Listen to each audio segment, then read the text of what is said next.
Welcome back, guys. My name is Skullmember, and today we're going to talk about my settings of my joystick, what joystick I use, and how I've set everything up in the game. So if you look at the joystick, I've got put the camera on for once. For people that are just watching me on YouTube, that's probably different, but this is my joystick. It's a Logitech Extreme 3D Pro. It was gifted to me by Don Daly, so thank you very much, Daly. I really appreciate that. It's a very simple but a good joystick. I really like it, and it worked perfect for me. It has some wear and tear here and there because I use it quite often. So we'll go through how I set this one up as well, and then what I use on the joystick as well, because I normally shift the joystick to where right about here, and then I have the joystick right in front of me, so I lean on my desk to not, get my arms all dead. So when we jump into the settings, when we find where they are, I'm not really good with looking at settings. So when we look at the settings, we're going to go through all controls. When we have fire, we got one on J1, which is that one right there. So that is my fire. Standard fire goes all the way up to the top, so it depends where you grab it. I have it like this. So that is the perfect one for me. Launch rocket, I have on J3, which is right on the thumb. It's very easy for me because I got my flaps actually right on that one, but we'll get to there. So I got my rockets on there. And then right next to it, I got the bombs. So the two that I use the most for GAAs, maybe bombers, anything heavy, whatever. So I got my rockets on my right because I used on my left because I used that the most. And then I got my bomb on J4, which I don't use too often, but they're just very close by, so I don't have to go further. It's just easy. So if we scroll down, pitch up, pitch down, you don't really have to do anything about it because that's your joystick. As you can tell, it can go up, down, to the side. And then you got the rudder right there. So it's very easy to control, as you can tell. The only thing that we did have to put on was extend flaps, which is on J2. J2 is right there. It's right near the thumb. You can change it around and everything. Some people put aiming on it, but I like it because I like to use my flaps whenever I need it. And this is a very natural way of grabbing the joystick. And then, it's just a thumb press to get my flaps going. So that's where I got my flaps on J2. This thing comes set up easily with Wargaming, and you plug it in, you can play with it, but I find that some things are missing.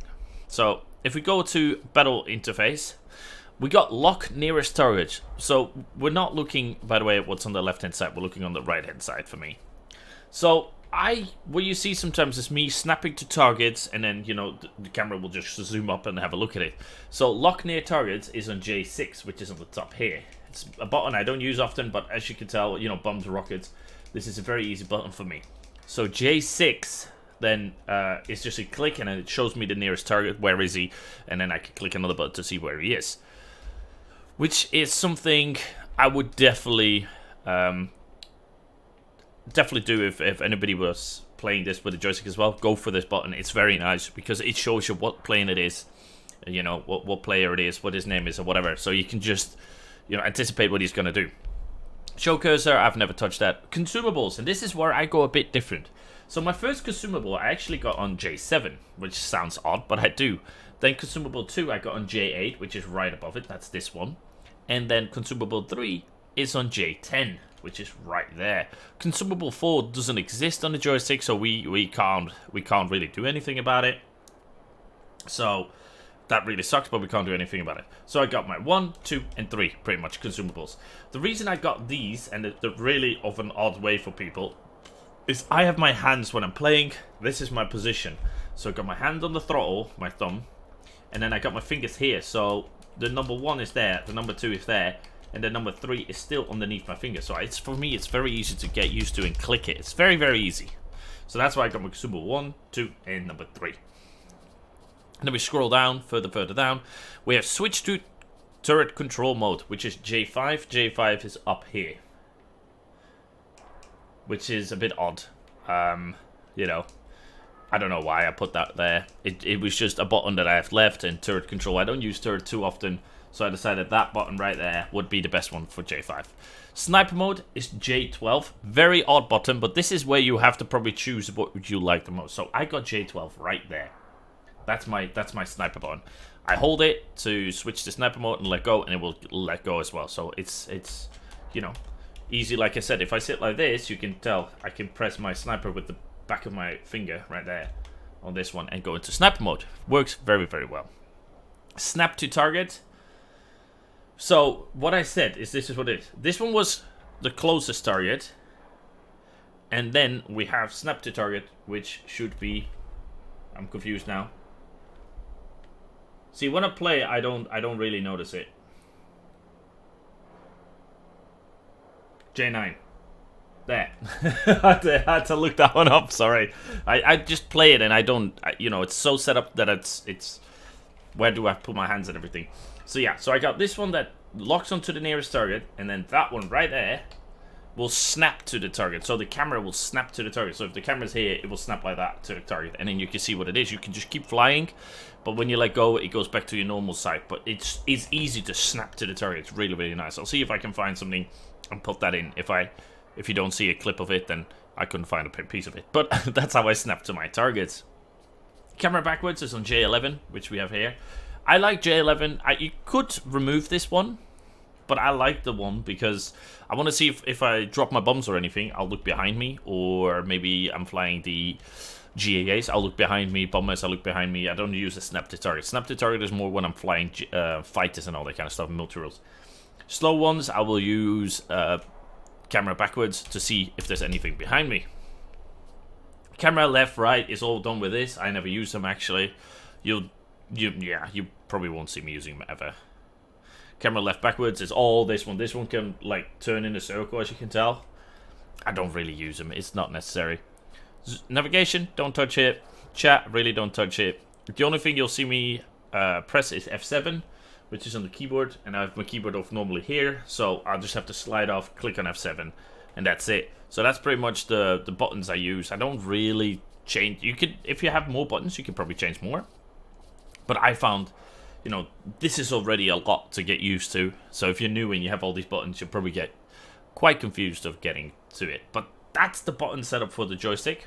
If we go look at advanced settings, and this is where I kind of like, people call it cheating, I don't. I like my slip compensation 100%. When you read it, it says automatically apply the appropriate rudder for the amount of roll and turn applied. I don't use it when I roll or turn. It's when when my plane is level and I push it down. For some reason, if you put this on 0%, it actually pulls you back straight up, and it's very, very annoying. Which means that if you're flying your joystick, and at the moment I push it forward and I can let go and my plane keeps going straight down, which is nice, which is I like. Because if I have to constantly push down like this or constantly pull up while I'm doing my maneuvers, you're gonna get a really tired arm. And definitely for the amount of times that I play the game or that I stream, is that if I have to sit constantly like this, my hand is gonna get spasms and everything. It's not nice. So I have that on 100% so I can just push forward and then let it come back to normal and just chill on it. Sensitivity in sniper mode, I haven't touched, it's still on 50%.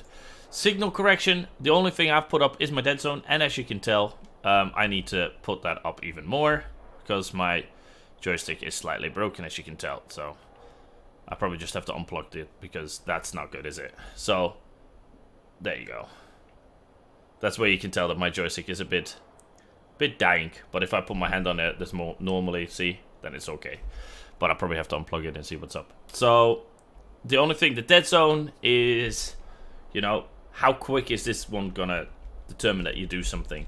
If you put the dead zone up higher, you have to push way further for it actually to start thinking.